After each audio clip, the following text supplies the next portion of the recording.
There's a particular kind of suffering that deep minds know well. It's not the suffering of poverty or illness or obvious tragedy. It's the suffering of living in a world that feels wrong-sized, like wearing clothes that don't fit, like speaking a language no one else understands.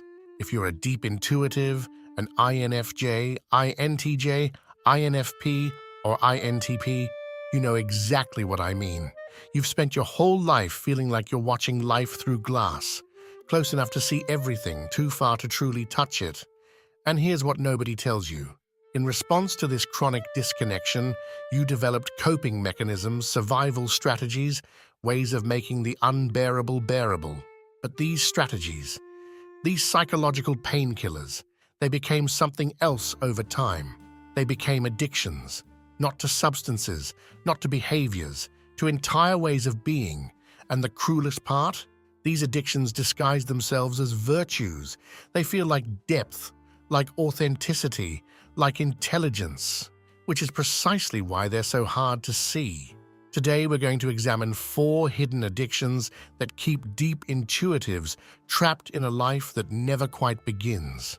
4 patterns that feel like home, but function as prisons. And if you recognize yourself in what follows, that recognition itself is the first crack in the cell wall.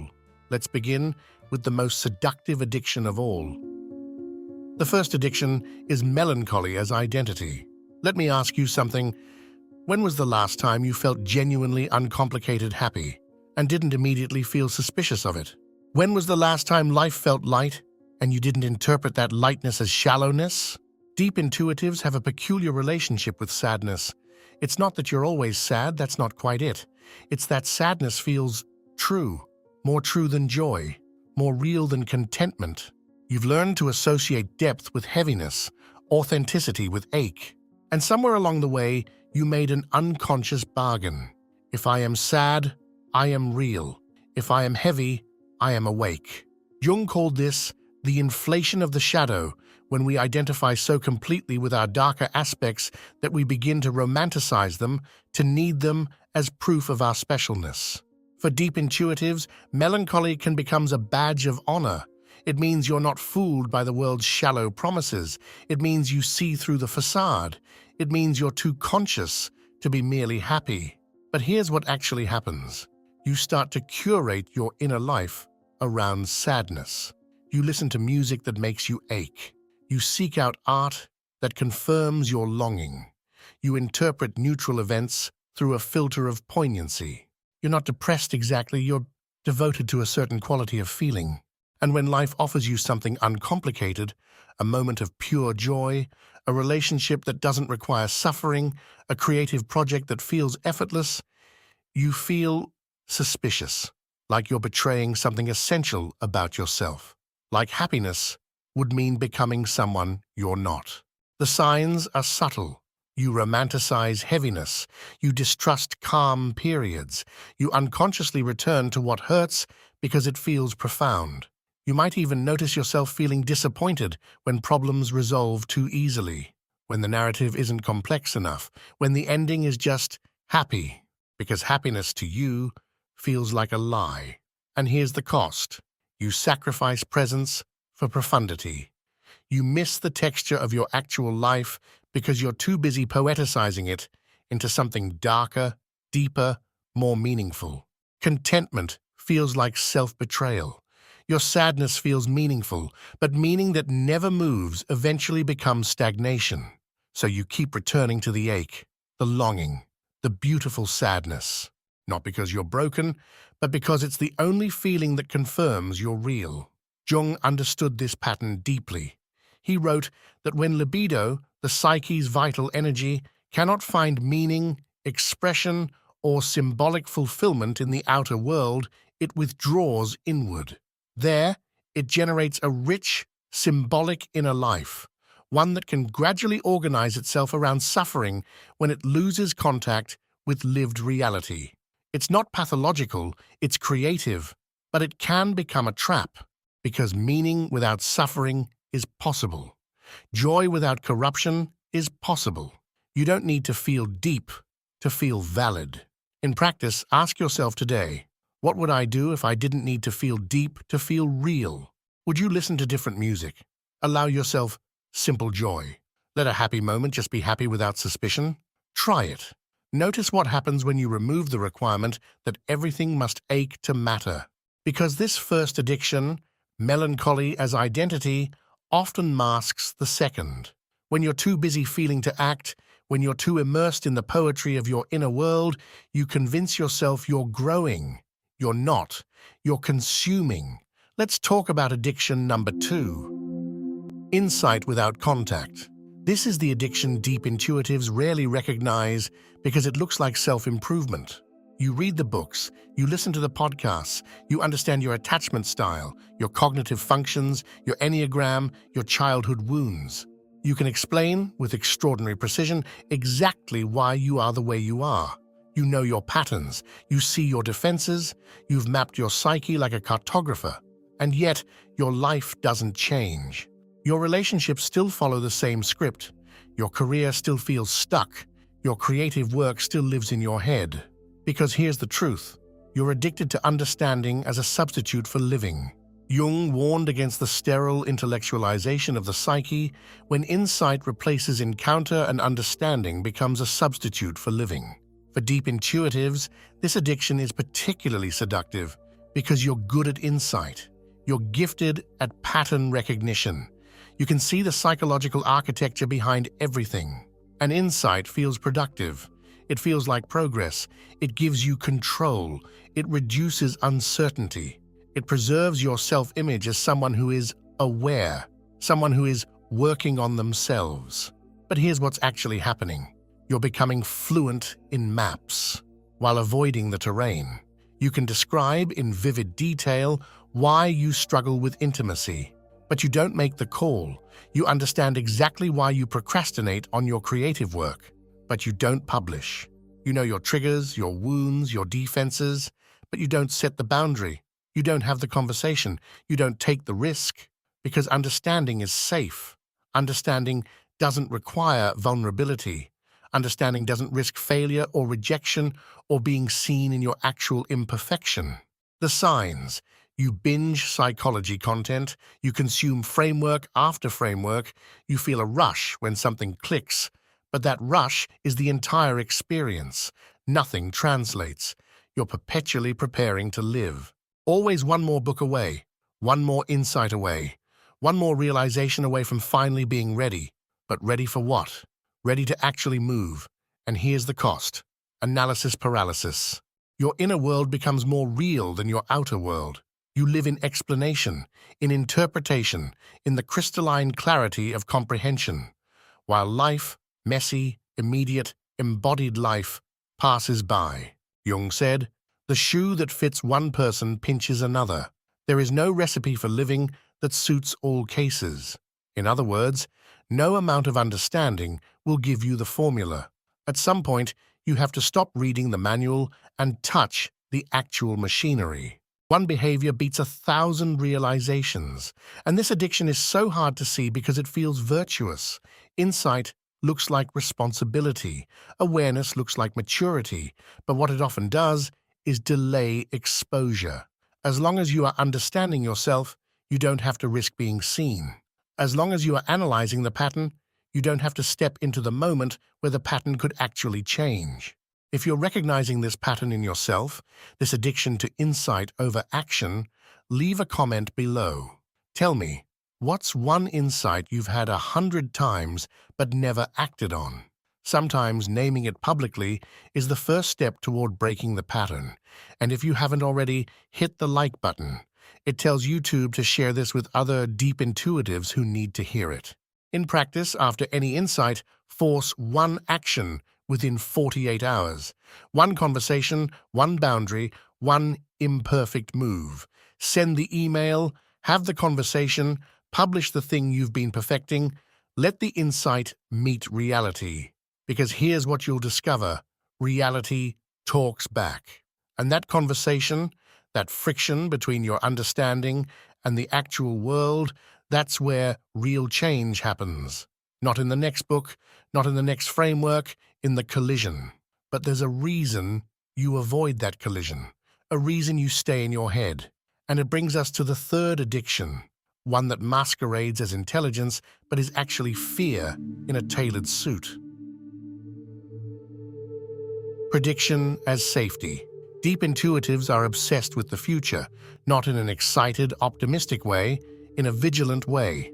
You scan, you anticipate, you game out scenarios, you read subtext in every conversation, you look for patterns in every situation, you rehearse outcomes before they happen. And you tell yourself this is intelligence. This is your gift, your intuitive superpower, the ability to see what's coming before anyone else does. But let's be honest about what's actually happening. This isn't intuition. This is anxiety management. You're not predicting the future. You're trying to control it. You're not reading the room. You're trying to avoid being blindsided. And the cost is enormous. Because when you're always 3 moves ahead, you're never where you actually are. Jung described this as the inflation of the intuitive function, when intuition, instead of serving consciousness, becomes a tyrant that pulls you constantly out of the present moment.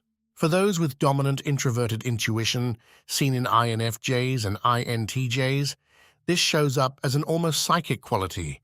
You just know how things will unfold. But that knowing keeps you trapped in your head, rehearsing conversations that haven't happened, catastrophizing outcomes that may never occur.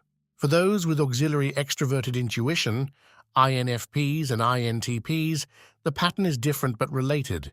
They perceive many possible futures at once, which often leads to hesitation or paralysis. Every choice contains infinite branches, so you freeze, scanning options until the moment passes. Both patterns serve the same function. If you can predict it, you can't be hurt by it. If you can see it coming, you can prepare. If you rehearse every scenario, you'll never be caught off guard. But here's what you actually create: chronic tension, intimacy problems, because you're not actually listening to the person in front of you, you're tracking meta patterns and anticipating their next move, missed opportunities, because you pre-rejected them based on how you imagined they'd unfold. You catastrophize elegantly. You suffer in advance. You experience betrayal before it happens, abandonment before anyone leaves, failure before you try. And the cruel irony, all this prediction doesn't actually keep you safe, because life doesn't follow your scripts, people surprise you, situations unfold in ways you didn't anticipate. And when reality deviates from your prediction, you're even more destabilized, because you invested so much energy in being ready for the wrong thing. The signs. You can't be present in conversations because you're analyzing them. You struggle to enjoy experiences because you're already anticipating their end. You rehearse difficult conversations so many times that when they actually happen, they feel hollow. You're exhausted, not from living, from simulating living. And here's the deeper truth Jung would point to. This compulsive future scanning is a defense against grief, against the fundamental uncertainty of being alive, against the reality that no amount of preparation makes you immune to loss. So you stay vigilant, you stay tense, you stay 3 moves ahead, and you call it wisdom. But wisdom isn't prediction. Wisdom is the ability to tolerate not knowing. The antidote isn't to stop using your intuition. It's to build repair skills instead of prediction skills. Stop asking, how do I avoid the bad outcome? Start asking, if the bad outcome happens, how will I handle it? In practice, pick one situation you're anxiously predicting right now. Write down 3 repair moves you could use if things go wrong. Not prevention strategies, repair strategies. If the conversation goes badly, here's what I'll do. If they reject me, here's how I'll recover. If I fail, here's how I'll rebuild. Then stop rehearsing, because once you trust your ability to repair, you don't need to predict. You can actually be here in this unrehearsed, unpredictable, utterly alive present tense. Which brings us to the 4th and final addiction, the one that sits beneath all the others, the one that keeps your entire life in a state of perpetual becoming and never quite being. But before we move to the final addiction, a brief note. If this work resonates and you want to support it, channel membership is one way to do that. Members receive early access to selected new videos, a few symbolic perks inside the channel, and help make this kind of long-form psychological work sustainable. Click the join button below. And if you want to go deeper in a different way, I also write weekly long-form essays on my Substack, The Hidden Chamber. The link is in the description. It's where I explore the ideas we touch on here in much greater depth. Now, let's talk about the addiction that underlies all the others. Potential as perfection. This is the addiction that keeps deep intuitives frozen, not in fear, not in confusion, but in possibility. You have a vision, a creative project that could change everything, a relationship that could be profound, a version of yourself that's fully actualized. And that vision is perfect, flawless. It exists in your mind with crystalline clarity. You can see every detail, you know exactly what it could be. And that's where it stays, in the realm of could be. Because the moment you actualize it, the moment you make it real, it becomes finite, limited, imperfect. And you can't bear that, so you keep it in draft form. You research more, you refine, you prepare. You're waiting for the right moment, the right conditions, the right version of yourself. But here's the truth. You're not preparing, you're protecting the perfect potential from the imperfect reality. Jung called this the pure eternus complex, the eternal child who unconsciously avoids committing to any single form because commitment introduces limitation, and limitation is experienced as a kind of psychic death. For deep intuitives, this pattern is epidemic because your intuition is designed to see possibility. That's its function. You look at a blank page and see 1,000 books. You look at a person and see infinite relational configurations. You look at your life and see all the parallel versions you could be living. And possibility is intoxicating. Possibility is perfect. The unwritten book can't disappoint you. The unlived relationship can't betray you. The unattempted career can't fail you. As long as it stays potential, it stays perfect. But here's what you're actually doing. You're choosing the fantasy over the reality, the map over the territory, the idea of your life over your actual life. The signs. You delay publishing, delay dating decisions, delay career moves, delay creative output. You refine forever. You're addicted to preparation, to research, to getting it right before you begin. But there's no such thing as right before you begin. There's only beginning, and then discovering what's right through the process of doing. And here's the cost. Your life becomes a draft. You're 30, 40, 50, with a beautiful internal vision that no one has ever seen, with relationships you never started, books you never wrote, careers you never attempted, all preserved in the amber of potential, perfect and utterly unreal. Jung was clear about this. The creation of something new is not accomplished by the intellect, but by the play instinct acting from inner necessity. In other words, you cannot think your way into reality. You have to play your way in. Imperfectly, messily, with version 1.0 that embarrasses you. Because here's what deep intuitives don't understand. Constraints are not the enemy of creativity. Constraints are the condition for creativity. The moment you choose, this relationship, not that one, this project, not all projects, this version, not the perfect version, you're not losing possibility, you're gaining actuality. In practice, choose one thing from your realm of possibility and close the door on the rest. Pick the project. Commit to the finite version. Make the choice that makes you grieve a little. That's how you know it's real commitment. Because constraint is what transforms potential into reality. And reality has one quality potential never will. It teaches you things no amount of internal refinement ever could. It's messy, limited, and actually yours. And here's what you'll discover. The moment you actualize something, the moment you let it be real and imperfect, you free up all the energy you are using to keep it perfect. And that energy can now create the next thing, and the next, and the next. You'll discover that real life, with all its limits and failures and revisions, is infinitely richer than the perfect fantasy, because it's yours, actually yours, not the life you could have lived, the life you are living. So those are the 4 hidden addictions: melancholy as identity, insight without contact, prediction as safety, potential as perfection. 4 ways deep intuitives avoid the actual encounter with life. 4 ways we turn our greatest gifts, depth, perception, intuition, into beautiful prisons. Which one hit hardest for you? Drop one word in the comments: melancholy, insight, prediction, or potential. I read every single one, and sometimes the pattern of what we recognize in ourselves tells us exactly where to start. Jung said, "There is no coming to consciousness without pain." But I would add this: there is no coming to life without risk. The risk of being happy without feeling shallow, the risk of acting before you fully understand, the risk of being present without knowing what comes next, the risk of being real instead of perfect. These addictions kept you safe. They gave you meaning in a world that didn't make sense. But you don't need them anymore. You never did. You were always real enough, deep enough, awake enough. You just forgot that aliveness doesn't require suffering, that growth doesn't require endless preparation, that safety doesn't require prediction, that meaning doesn't require perfection.